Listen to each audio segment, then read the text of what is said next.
jemaat sendiri pujikan. Telah kulihat kebaikan, semua karena karyamu di hidup kami Bapa. Kami mengambil sikap untuk setia. Yes.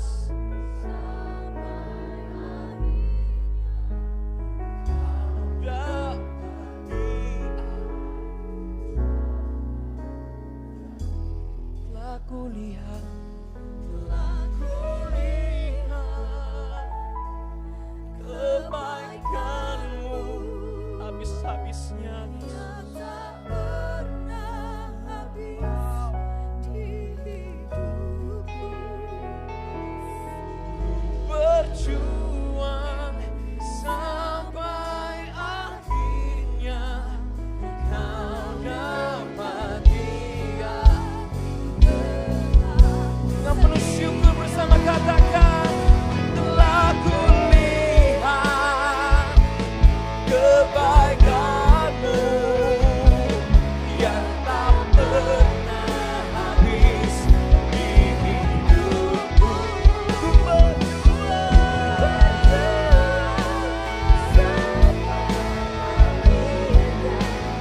Kau dapat dia.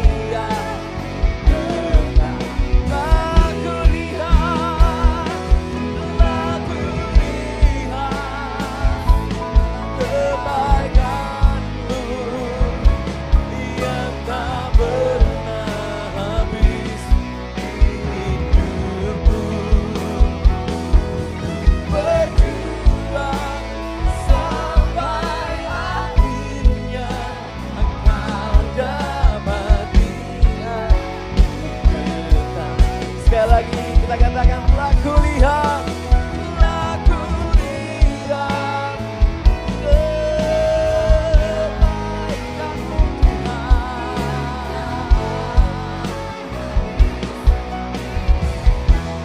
Setiamu tak henti-hentinya bagi hidup kami Bapa. Sampai akhirnya Engkau dapat dia. Kau dapati, Kau dapati aku tetap setia. Kau dapati dia. Yang mau setia kepada Tuhan berikan tepuk tangan yang dahsyat. Haleluya. Dan setia. Lebih dahsyat lagi, kami mau setia kepada-Mu Tuhan. Inilah komitmen kami Bapa. Inilah janji kami kepada-Mu pagi hari ini. Kami mau setia kepada-Mu. Apapun yang terjadi, berapapun harga yang harus kami bayar, kami mau setia kepada-Mu Tuhan. Mampukan kami Bapa. Mampukan kami boleh finishing well. Melayani Engkau sampai akhir hidup kami. Haleluya. Selama kami bernafas, kami mau terus melayani-Mu. Selama kami bernafas, kami mau terus menyembah-Mu Tuhan. Terpujilah nama-Mu Bapa, terima kasih. Kami bersyukur buat kehadiran-Mu pagi ini Bapa. Apalah arti pertemuan kami kalau Tuhan Yesus Kristus tidak ada di tengah-tengah kami. Dan kami bersyukur pagi hari ini, kami merasakan kehadiran-Mu. Kami bersyukur buat hadirat-Mu yang luar biasa Bapa. Terpujilah nama-Mu Tuhan, kami yakin, kami percaya, pujian penyembahan kami sudah naik menjadi persembahan dan dupa yang harum di hadirat-Mu Bapa. Dan kami yakin Tuhan disenangkan lewat pujian penyembahan kami.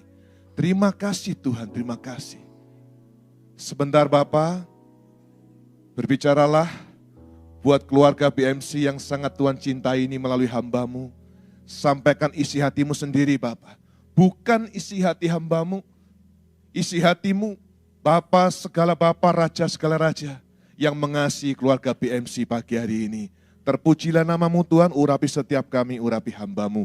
Di dalam nama Tuhan Yesus Kristus, setiap kita yang siap mendengar isi hati Tuhan, sama-sama dengan saya katakan, Amin. Berikan tepuk tangan buat tim PAW. Haleluya. Silakan duduk kembali. Puji Tuhan. Shalom keluarga BMC yang diberkati Tuhan. Shalom. Yang di atas shalom. Haleluya. Puji Tuhan ya. Pertama-tama sekali lagi saya ucapkan terima kasih buat Bapak Ibu Gembala yang nggak ada di tempat. Buat segenap pengurus juga Pak Beni, makasih. Haleluya. Nah, saya akan awali dengan satu pertanyaan buat kita. Bapak Ibu Saudara pernah nggak kita menjumpai seseorang yang melayani Tuhan dengan luar biasa, berapi-api, menyala-nyala, nggak ada hari libur, ya, waktunya family cell datang, ya, worship night datang, terus impact game datang, hari Minggu juga datang, kalau ada ibadah lansia juga datang ibadah lansia, pokoknya luar biasa. Tapi ternyata nggak lama kita melihat pribadi tersebut mulai absen, mulai nggak hadir. Awalnya aja saudara. Ternyata pribadi tersebut lama-lama menjadi muntaber. Mundur tanpa berita. Ada yang pernah menjumpai seperti ini? Banyak saudara. Banyak kita jumpai. Awalnya luar biasa melayani Tuhan, hatinya, wah pokoknya jarang di rumah. Ya, jarang di rumah. Hampir sehari-hari, setiap hari selalu ada waktu, ada alasan untuk ke gereja. Pertanyaan buat setiap kita pagi hari ini, mengapa? Mengapa seseorang bisa on fire melayani Tuhan di awal, namun kendor di tengah jalan? Kenapa saudara? Jangan sampai itu terjadi pada diri kita sendiri. Ya. Jangan sampai kita menjadi pribadi yang on fire, menyala-nyala melayani Tuhan, tapi di tengah jalan kita jadi kendor. Mengapa kita tidak bisa seperti Rasul Paulus yang dapat mencapai garis akhir dan memelihara imannya? Kita baca 2 Timotius pasal 4 ayat yang ke-7. 2 Timotius pasal 4 ayat yang ke-7. Rasul Paulus bisa mencapai garis akhir dan memelihara imannya. Gak sedikit kita baca beritanya, bahkan dengar sendiri, atau mungkin itu sahabat kita kenal juga. Banyak hamba Tuhan besar, bukan besar badannya, bukan berat badannya di atas 100 kilo, enggak. Hamba Tuhan besar yang akhirnya sekarang di mana saudara? Jemaatnya boleh ribuan, tapi hari ini di manakah beliau?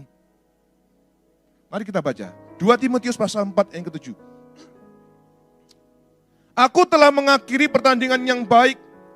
Ya, Rasul Paulus katakan, aku telah mencapai garis akhir dan aku telah memelihara iman. Kenapa kita nggak bisa seperti Rasul Paulus ini? Kenapa kita seringkali jatuh bangun di dalam pelayanan kita kepada Tuhan, saudara? Bulan ini kita bersyukur ya, kita belajar tentang ministry series, melayani. Minggu lalu Ibu Gembala sudah sampaikan kan ya. Ini minggu kedua kita belajar tentang melayani.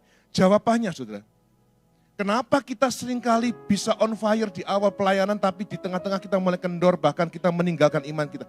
Jawabannya kenapa kita bisa seperti itu? Karena kita nggak punya motivasi yang benar. Sama-sama teriakan saya, motivasi yang benar. 1, 2, 3. Kita nggak punya motivasi yang benar dalam melayani Tuhan. Motivasi kita masih salah. Motivasi ini berbicara tentang hati. Suami dan istri nggak tahu motivasi kita, betul?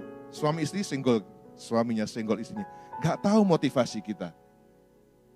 Kebetulan di GBC Intro tempat saya melayani juga bulan ini temanya tentang menjaga hati. Hati, sesuatu yang nggak bisa dilihat. Motivasi juga sama, nggak bisa diukur, nggak ada timbangannya. Mari kita belajar tentang melayani dan motivasi, ya. Melayani dan motivasi. Yang pertama, apa arti melayani? Ya. Oke, pagi hari ini kita bicara dengan satu tema, what's your motivation ya? Apa motivasi kita? What's your motivation? Sekarang kita mau masuk ke melayani dan motivasi. Apa arti melayani? Kita persiapkan di Roma pasal 6 ayat 22. Roma pasal 6 ayat 22. Arti melayani menurut Alkitab yang pertama adalah servant, saudara. Servant, Roma 6:22. Tetapi sekarang setelah kamu dimerdekakan dari dosa dan setelah kamu menjadi hamba Allah. Perhatikan, hamba Allah, servant to God. Tetapi sekarang setelah kamu dimerdekakan, saudara dan saya sudah dimerdekakan dari dosa. Amin? Loh, gak ada yang amin.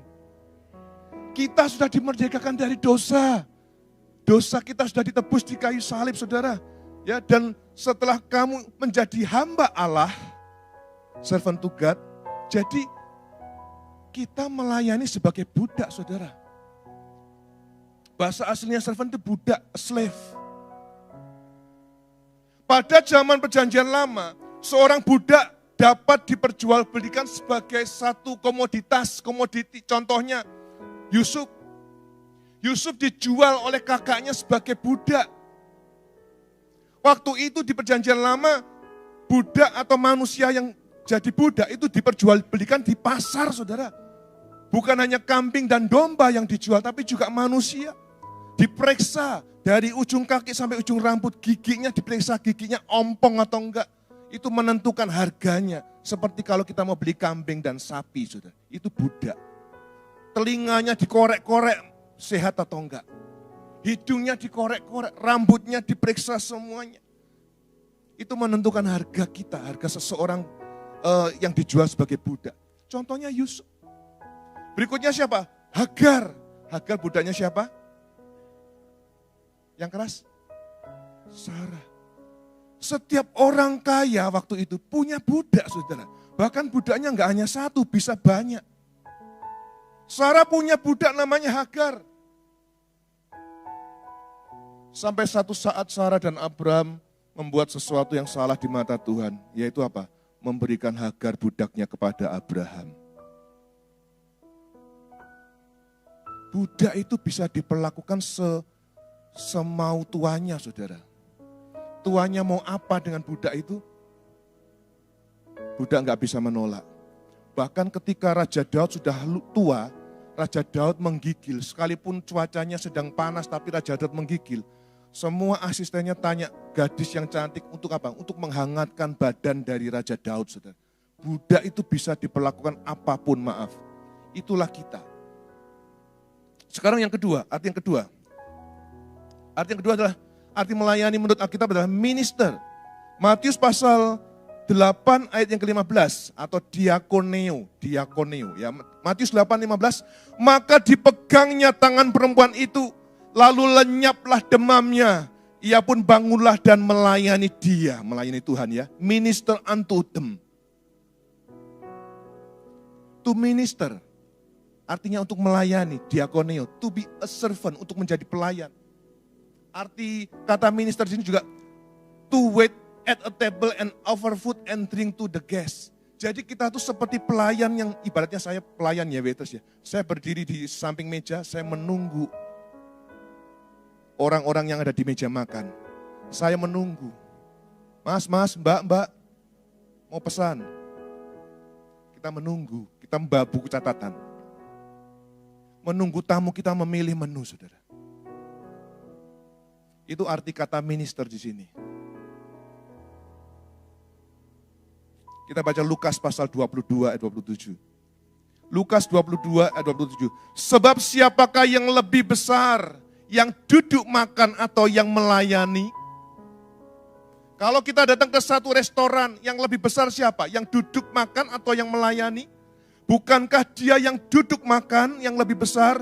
Tetapi aku ada di tengah-tengah kamu sebagai pelayan. Tuhan Yesus Kristus ada tengah-tengah kita sebagai pelayan, saudara.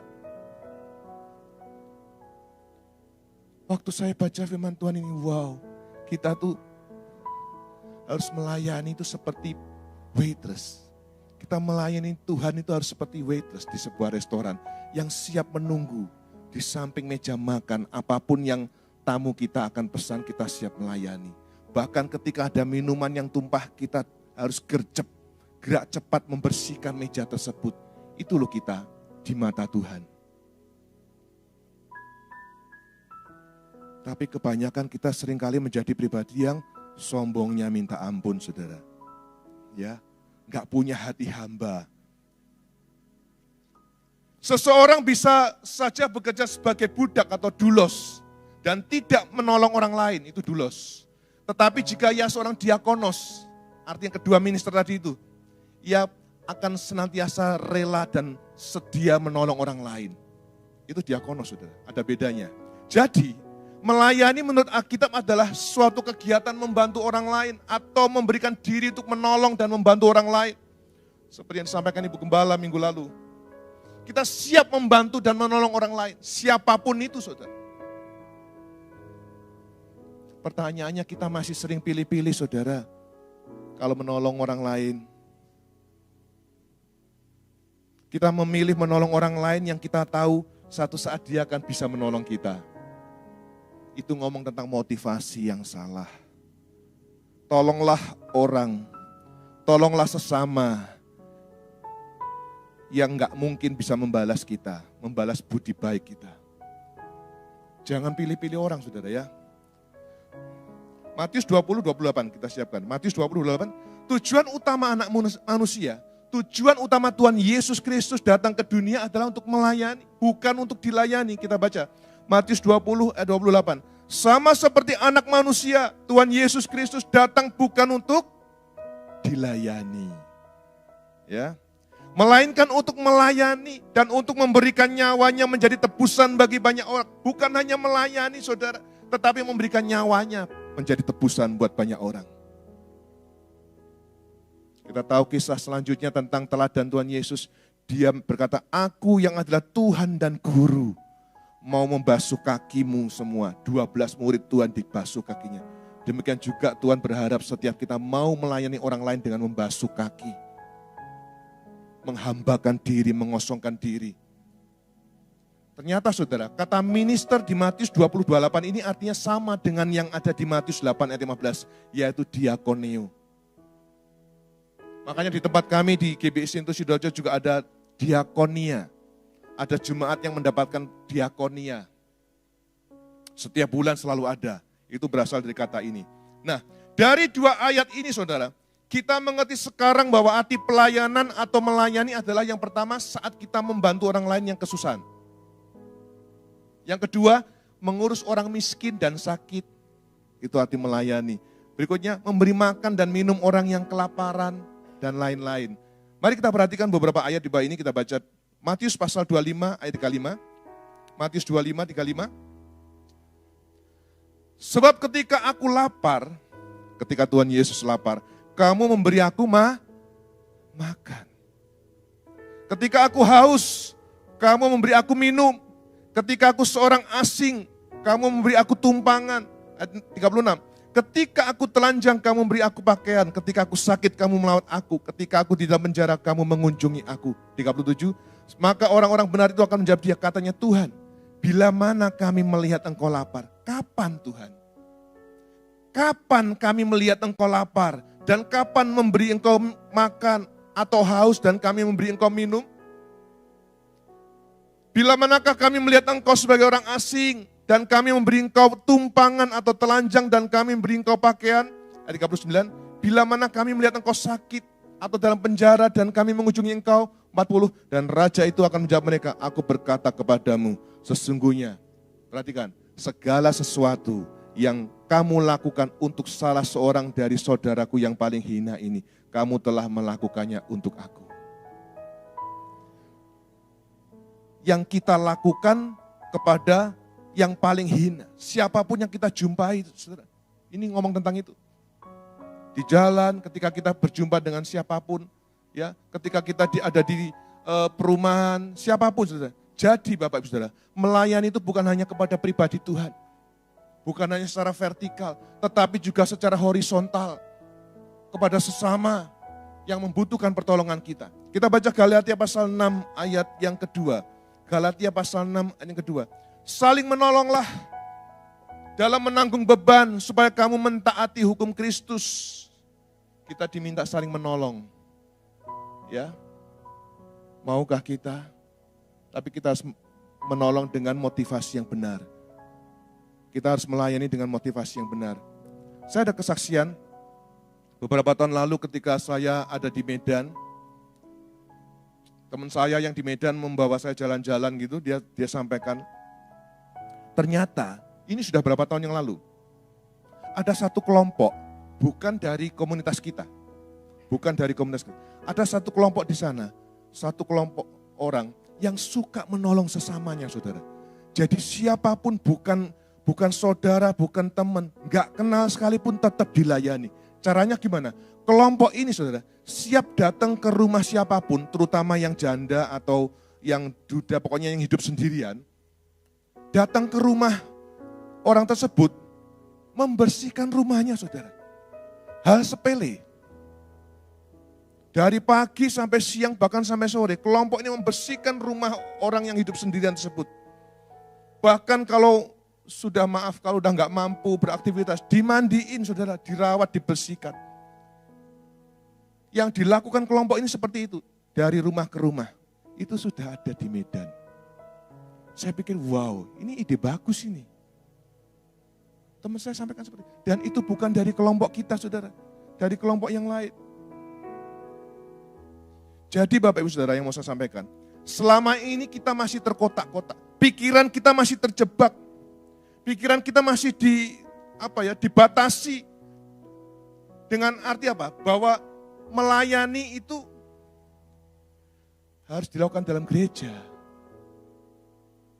Itu kita masih salah. Pelayanan itu bukan hanya yang ada di tembok gereja ini loh. Bukan.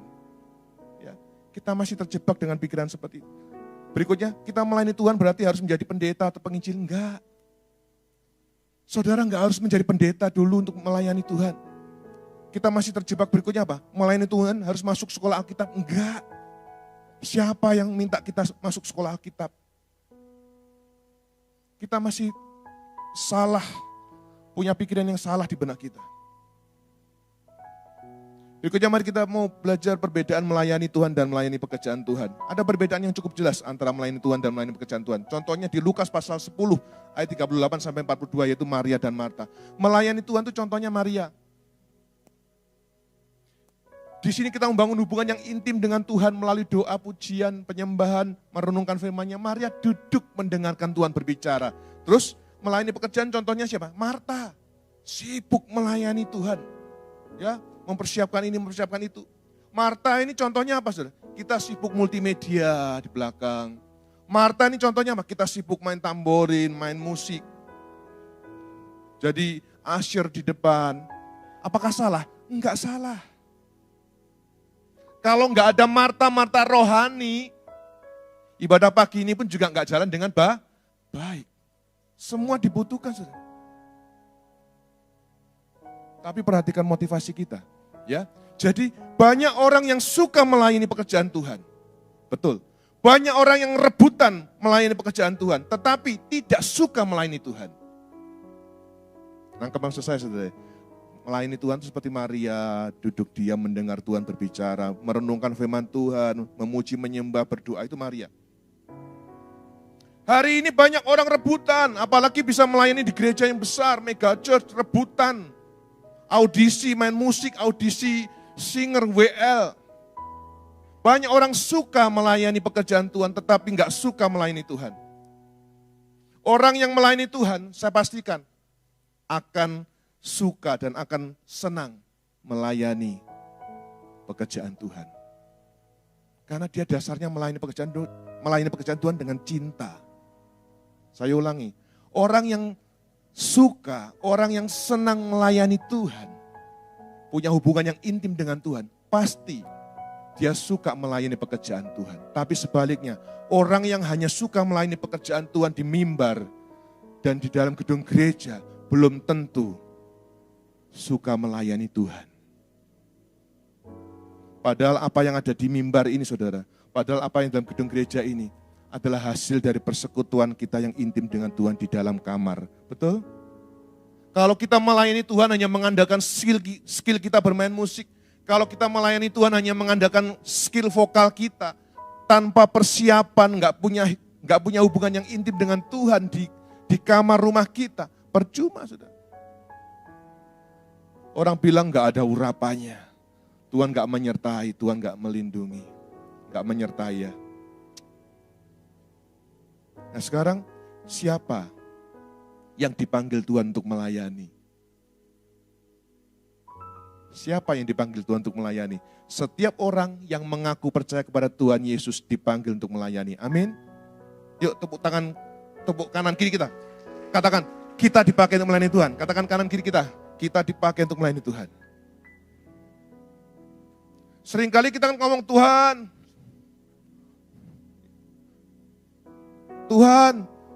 apa? Lagunya itu loh. Ujung-ujungnya, utuslah dia itu loh. Jangan utuslah saya, tapi utuslah dia. Kita nggak mau melayani Tuhan, tapi kita nyuruh orang lain. Haleluya. Setiap kita yang percaya kepada Tuhan, itu dipilih, dipanggil untuk melayani Tuhan. Setiap kita. Ya. Saat kita menerima Tuhan Yesus sebagai Tuhan dan Juru Selamat pribadi, pada waktu itulah kita telah dimerdekakan. Kita baca Roma pasal 6 ayat 18. Roma pasal 6, 18. Otomatis, ketika kita mengaku dengan mulut, kita percaya dengan hati bahwa Tuhan Yesus adalah Juru Selamat kita dimerdekakan dari dosa dan menjadi hamba kebenaran. Roma pasal 6, 18. Kamu telah dimerdekakan dari dosa dan menjadi hamba kebenaran. Lanjut ke Galatia pasal 5 ayat 13. Galatia pasal 5 ayat 13. Dan setelah kita merdeka dari dosa, saudara, setelah kita dimerdekakan dari dosa, ditebus dengan darahnya Tuhan, Allah langsung memberikan perintah kepada kita di Galatia pasal 5 ayat 13. Perintah buat setiap kita ya. Saudara-saudara, memang kamu telah dipanggil untuk merdeka, tetapi jangan kamu mempergunakan kemerdekaan itu sebagai kesempatan untuk kehidupan dalam dosa. Melainkan, apa saudara? Layanilah seorang akan yang lain oleh kasih. Kita mendapat perintah untuk melayani seorang akan yang lain dengan kasih. Ini arti katanya sama, saudara. Serve, ya, serve one another. Dua perintah Allah kepada kita di Galatia pasal 5:13. Jelas, yang pertama, kita tidak boleh mempergunakan kemerdekaan ini sebagai kesempatan untuk hidup dalam dosa lagi. Yang kedua, kita harus melayani seorang akan yang lain oleh kasih. Ada dua perintah langsung buat kita. Ya. Nah, dua perintah ini, saudara. Dua perintah di dalam Galatia pasal 5:13. Artinya apa? Kita harus memiliki motivasi yang benar untuk melayani. Bapak Gembala, Ibu Gembala nggak tahu motivasi kita melayani. Karena nggak bisa membaca hati. Tapi Tuhan kita tahu. Kalau kita masih punya motivasi yang salah, Tuhan tahu. Ya, pertanyaannya, sudahkah kita memiliki motivasi yang benar dalam melayani Tuhan dan sesama hari ini?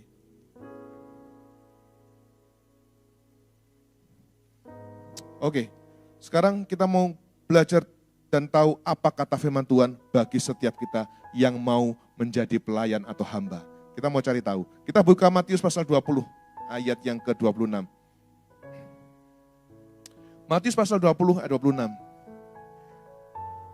Seharusnya tidak demikian di antaramu, tetapi siapa yang ingin menjadi besar di antaramu harus menjadi pelayan. Kalau kita mau menjadi besar di antara kita harus menjadi pelayan. Kok aneh sih ya Tuhan Yesus? Ini firman Tuhan, saudara. Bertentangan dengan prinsip dunia ya.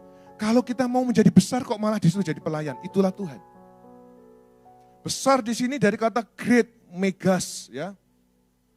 Pelayanmu, menjadi pelayanmu, artinya minister sama, diakonos, orang yang menjalankan perintah orang lain. Orang yang menjalankan perintah orang lain. Siapa yang mau menjadi besar? Boleh angkat tangan. Enggak semua angkat tangan karena harus jadi pelayan, saudara ya. Yang menjadi besar harus menjadi pelayanmu. Coba kalau siapa yang mau menjadi besar? Enggak ada kata menjadi pelayanmu. Rebutan angkat tangan, saudara ya.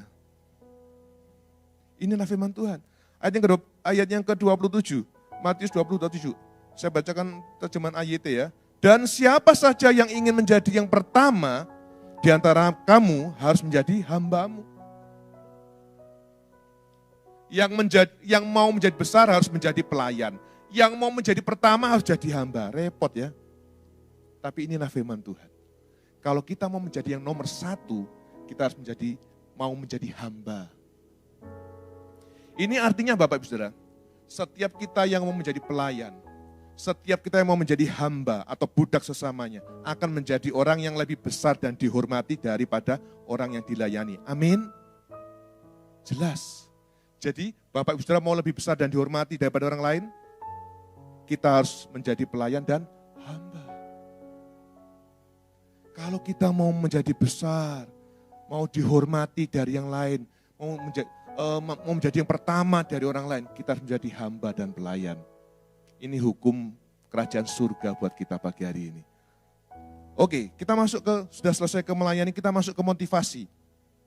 Kita akan bicara tentang motivasi. Apa yang bisa membuat atau menggerakkan seseorang mau melayani? Apa yang bisa membuat kita tergerak untuk melayani, saudara? Jawabannya jelas, motivasi. Yang bisa menggerakkan kita melayani Tuhan di tempat ini, yang bisa menggerakkan kita melayani sesama, itu motivasi. Orang yang gak punya motivasi, itu akan seperti pribadi yang jalan tempat. Seperti zombie, gak bergerak, gak maju.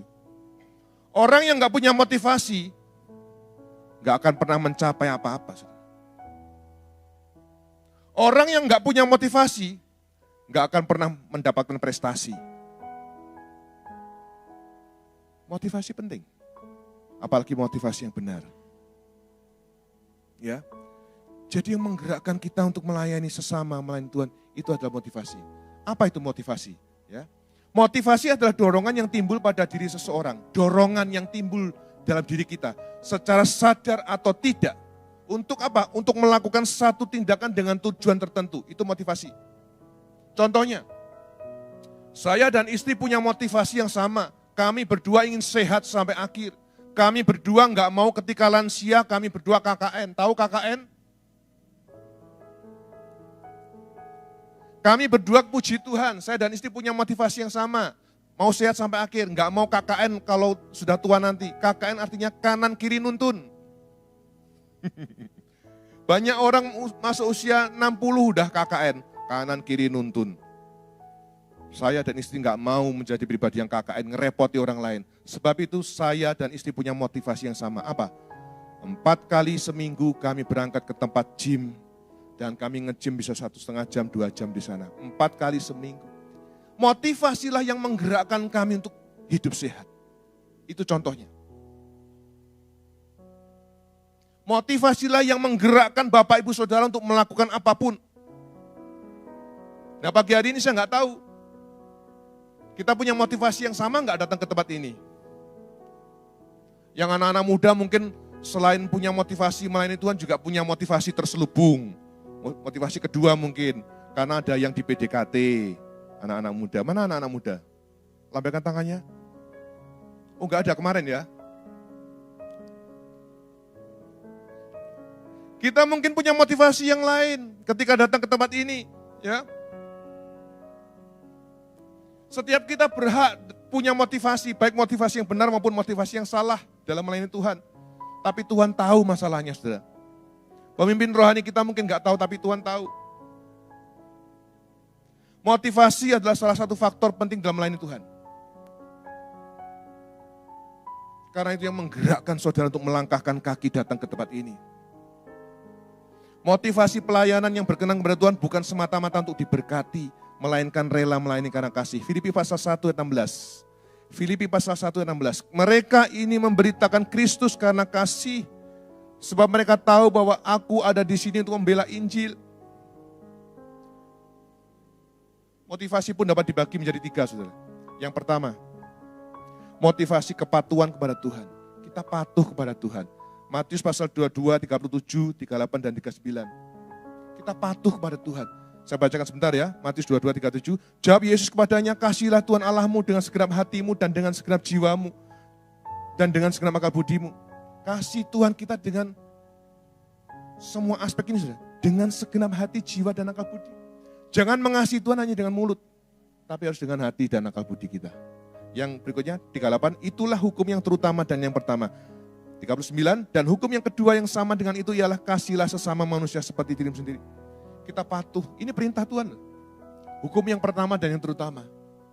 Jadi motivasi yang pertama adalah motivasi kepatuhan kita kepada Tuhan. Motivasi yang kedua adalah motivasi mengasihi sesama manusia. Di Matius pasal 9 ayat 36, yaitu kasih akan sesama seperti yang dimiliki oleh Tuhan Yesus sendiri. Ketika Tuhan Yesus melihat orang lain lelah dan terlantar seperti domba yang tidak bergembala. Yang ketiga, motivasi meneladani Tuhan. Ada di Markus 10 ayat 45. Yaitu kerinduan meneladani apa yang Tuhan Yesus lakukan. Yaitu datang ke dunia untuk melayani, meneladani Tuhan Yesus. Nah, sekarang berikutnya di bawah ini ada, kita mau tahu perbedaan antara motivasi yang benar dan motivasi yang salah. Klik satu lagi. Oke. Kelihatan nggak yang depan? Yang atas kelihatan? Kurang besar ya. Motivasi yang benar adalah apa? Melayani karena mengasihi Tuhan.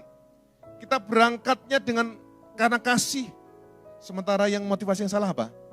Melayani untuk mendapatkan popularitas. Melayani untuk mendapatkan ketenaran.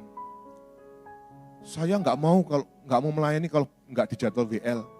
Singer dulu. Nggak, mau langsung WL. Supaya tenar, supaya populer. Itu motivasi yang salah. Motivasi yang benar apa? Berikutnya, melayani untuk menyenangkan hati Tuhan. Amin. Menyenangkan hati Tuhan. Bukan menyenangkan Bapak Ibu Gembala, enggak. Menyenangkan hati Tuhan. Motivasi yang salah, melayani untuk kepentingan pribadi. Berikutnya, motivasi yang benar tidak memperhitungkan untung rugi. Yang lainnya, hitung-hitungan saudara. Kalau melayani Tuhan dan melayani sesama, jangan memperhitungkan untung rugi. Berikutnya, motivasi yang benar tidak menonjolkan diri sendiri, tidak mencari pujian dan hormat, tidak mudah mengeluh, dan kerinduan pribadi. Apakah kita sudah memiliki motivasi yang benar seperti yang di sebelah kiri? Ataukah motivasi kita masih yang sebelah kiri saya? Yang tahu Bapak Ibu Saudara sendiri dan Tuhan Yesus Kristus. Saya pun nggak tahu. Ya. Nah, Bapak Ibu Saudara pun harus selalu berjaga-jaga. Ketika kita sudah punya motivasi yang benar, kita harus tetap berjaga-jaga, saudara. Kita baca 2 Timotius pasal 4 ayat ke-5. Kenapa kita harus berjaga-jaga saat kita melayani Tuhan? Karena motivasi kita akan diuji. Sudah benar masih diuji. 2 Timotius pasal 4 ayat 5. Sedangkan kamu waspadalah dalam segala hal, bertahanlah dalam kesukaran, kerjakanlah tugas pemberita Injil dan selesaikanlah pelayananmu. Bertahanlah dalam kesukaran. Waduh Pak, punya motivasi yang benar aja sudah perjuangan ya, masih diuji lagi saudara. Tapi ini firman Tuhan. Kesukaran dan ujian akan datang untuk memurnikan motivasi kita saudara. Terus pertanyaannya bagaimana agar kita memiliki motivasi yang benar dalam pelayanan? Ya apa Pak caranya? Gimana caranya? Jelas, jawabannya adalah kita harus mengenal Tuhan dengan sangat baik. Kita harus intim dengan Tuhan dan mempunyai komunitas yang benar dan baik. Firman Tuhan katakan ketika kita bergaul dengan orang yang enggak baik, kita pun juga menjadi enggak baik. Pergaulan yang buruk merusakkan kebiasaan yang baik. Masuklah ke kelompok-kelompok family cell yang ada. Bergabung di komsel-komsel yang ada. Itu komunitas yang baik dan benar buat setiap kita. Untuk menjaga motivasi kita tetap benar. Dan bangun hubungan yang intim dengan Tuhan. Bangun hubungan yang intim dengan Tuhan.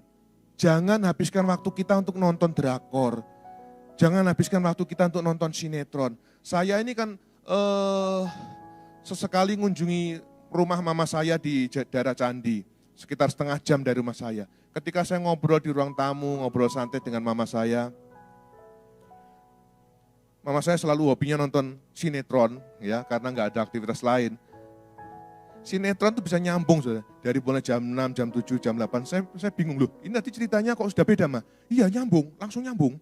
Dari jam 7 judulnya ini, jam 8 judulnya ini. Jangan habiskan kita untuk nonton sinetron yang ternyata nyambung nggak ada habisnya. Judulnya beda-beda. Saya nggak pernah nonton jadi bingung. Ya, bangun hubungan yang intim dengan Tuhan. Supaya kita bisa apa? Kita bisa memiliki motivasi yang benar dalam melayani. Kita duduk masuk ke kamar, kita kunci kamar, kita berlutut, kita berdoa menyembah Tuhan. Ya, mari keluarga BMC yang saya kasih, what's your motivation? Apa motivasimu melayani Tuhan? Satu perenungan buat kita pagi hari ini. Jika kita rindu bisa melayani Tuhan sampai akhir seperti Rasul Paulus tadi, yang bisa membuat kita bertahan sampai akhir hanyalah motivasi yang benar dan kuat. Amin. Tanpa motivasi yang benar dan kuat, kita nggak akan bisa finishing well. Layani Tuhan dengan motivasi yang benar, bukan supaya eksis dan tenar. Saya sejak SMP, SMA lah ya, sejak SMP, SMA sudah rajin melayani Tuhan di gereja. Saya lahir di Kediri, saya dibesarkan di sebuah gereja GBT, Gereja Bethel Tabernakel. Pulang SMP sekarang masih pakai celana pendek biru ya. Zaman saya dulu juga seperti itu. Pulang SMP panas-panas sudah. Saya naik sepeda pancal ke gereja. Latihan gitar. Saya diajari anak gembala saya di Kediri. Dan sampai hari ini puji Tuhan. Sekian puluh tahun saya melayani Tuhan. Tuhan terus murnikan motivasi saya melayani Tuhan. Dan saya yang berdiri di depan Bapak Ibu Saudara pagi hari ini. Saya boleh saksikan ketika kita punya motivasi yang benar. Tuhan pasti akan pelihara kita, amin. Saya pribadi bersama istri gak pernah kekurangan. Sekalipun kami berdua gak berlebihan, tapi Tuhan cukupkan dari hari ke sehari. Tuhan cukupkan kami dari bulan ke bulan. Saya dan istri gak makan karena gak bisa beli. Saya kalaupun gak makan karena memang niat puasa, gitu saudara. Jangan ragu-ragu melayani Tuhan, ya. Ayo berjuang sampai akhir. Miliki motivasi yang benar. Tadi sudah saya sampaikan motivasi yang benar, motivasi yang salah. Kalau kita masih punya motivasi yang salah, kita berdoa sebentar, kita minta ampun dan minta Tuhan luruskan motivasi kita. Saya rindu kita semua boleh finishing well. Amin. Tuhan gak lama lagi saudara. Tuhan gak lama lagi. Perang yang terjadi sekarang sudah melibatkan banyak negara ya. Itu salah satu tanda-tanda kedatangan Tuhan. Kalau yang terakhir ini gak selesai-selesai perangnya, Tuhan segera datang, serius. Karena apa? Itu umat pilihan Allah, betul gak? Umat pilihan Allah. Kalau gak selesai-selesai, berikutnya terjadi perang Gog dan Magog terjadi, yang ada di Alkitab. Jadi bertahanlah sampai akhir. Caranya bertahan sampai akhir, kita harus punya motivasi yang benar dan kuat. Tuhan Yesus memberkati. Yuk sama-sama kita berdiri, haleluya. Tim PAW bisa maju ke depan. Satu ayat terakhir buat kita untuk sebelum kita berdoa. Galatia pasal 6 ayat 9. Saya mau kita baca sama-sama. Ada terjemahan ayatnya enggak multimedia? Galatia 6 ayat 9 dan 10. Oke, boleh? Ya, kita baca sama-sama dengan suara lantang. 1, 2, 3. Janganlah kita jemu-jemu berbuat baik, karena apabila sudah datang waktunya, kita akan menuai jika kita tidak menjadi lemah. Satu lagi. Ayat yang 10. Karena itu, selama masih ada kesempatan bagi kita, marilah kita berbuat baik kepada semua orang, tetapi terutama kepada kawan-kawan kita seiman. Perhatikan, selama masih ada kesempatan. Selama masih ada kesempatan. Tuhan mau hadir, Tuhan mau datang yang kedua kali. Bukan sebagai pribadi yang lemah di kandang, tetapi Tuhan hadir yang kedua sebagai Raja segala Raja yang akan menghakimi kita. Kita harus siap. Siap gak siap, kita harus siap. Haleluya. Mari kita tutup Alkitab kita. Kita pejamkan mata. Haleluya. Haleluya Yesus. Ku bersyukur. Ku bersyukur. Kau memilihku menjadi hamba-Mu, melayani-Mu. Segenap hidupku ku serahkan untuk kemuliaan. Dari depan katakan ku bersyukur, amin. Ku bersyukur Kau memilihku menjadi hamba-Mu, amin. Melayani-Mu, segenap hidupku ku serahkan untuk kemuliaan-Mu. Ku mau setia sampai akhir, melayani seumur sampai ku dapatkan mahkota kehidupan di dalam kerajaanmu. Bapak Ibu Saudara yang saya kasih, apapun yang kita kerjakan hari ini, apapun pelayanan yang kita kerjakan hari ini, apapun pelayanan yang Tuhan berikan kepada kita hari ini, kerjakan dengan sungguh-sungguh.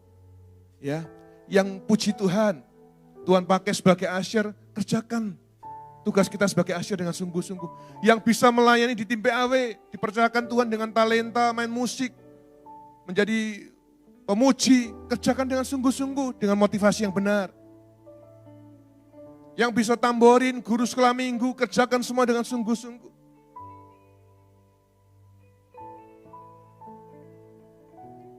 Setiap saat, motivasi kita yang sudah benar itu akan tetap diuji oleh Tuhan.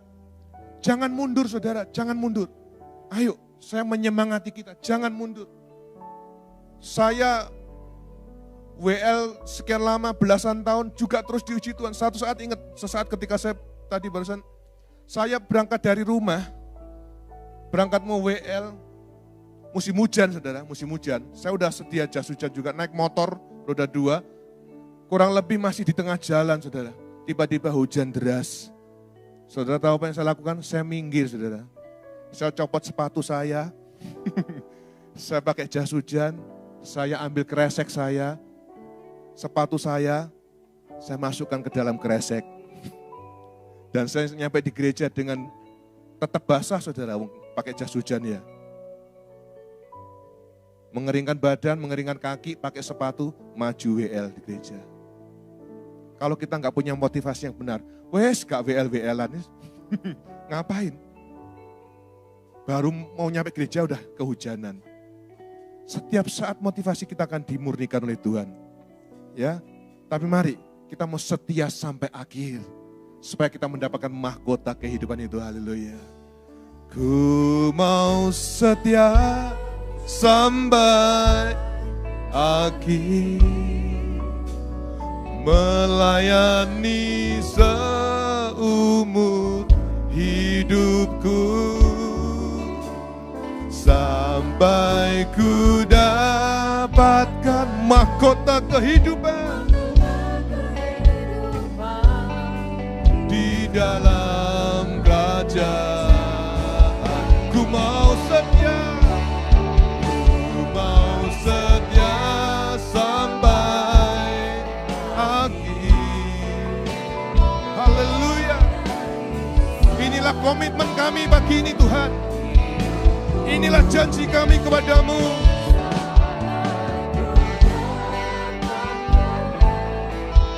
Mahkota kehidupan di dalam. Sekali lagi dengan iman kita.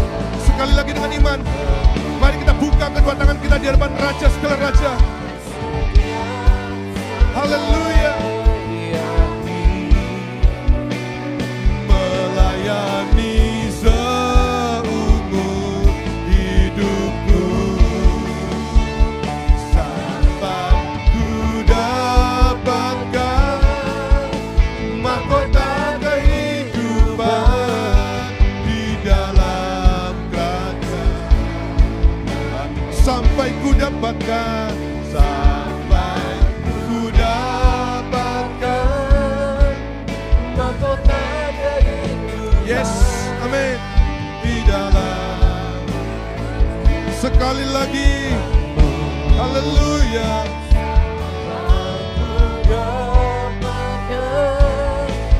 Mahkota kehidupan di dalam. Yang mau setia sampai akhir, berikan tepuk tangan buat Tuhan kita Yesus Kristus. Haleluya. Bapak di surga, hamba sudah selesai menyampaikan isi hatimu buat keluarga BMC yang sangat Tuhan cintai. Terima kasih buat bulan ini, bulan tentang melayani. Dan Tuhan ingatkan kami pagi hari ini, di dalam melayani Tuhan, kami harus punya motivasi yang benar. Terima kasih Bapak, luruskan motivasi kami yang mungkin hari ini masih salah. Luruskan di dalam nama Tuhan Yesus. Bereskan motivasi kami Tuhan. supaya kami di mata-Mu punya motivasi yang benar. Karena kami tahu dengan motivasi yang benar dan kuat itulah yang membuat kami boleh berakhir dengan baik. Yang boleh membuat kami bertahan sampai akhir hidup kami. Kami tahu kedatangan-Mu sudah enggak lama lagi. Sebab itu mampukan kami Tuhan untuk boleh bertahan sampai akhir dengan motivasi yang benar dan kuat di hadapan-Mu Bapa. Terpujilah Tuhan. Kami pun mengasihi-Mu Tuhan. Terima kasih. Terima kasih buat pesan firman-Mu Tuhan. Terima kasih Bapa. Terus Tuhan sertai kami, terus Tuhan mampukan kami untuk boleh menghidupi firman-Mu. Di dalam nama Tuhan Yesus, setiap kita yang diberkati, sama-sama dengan saya katakan, amin. Sekali lagi tepuk tangan buat Tuhan kita Yesus Kristus. Tuhan Yesus memberkati. Haleluya.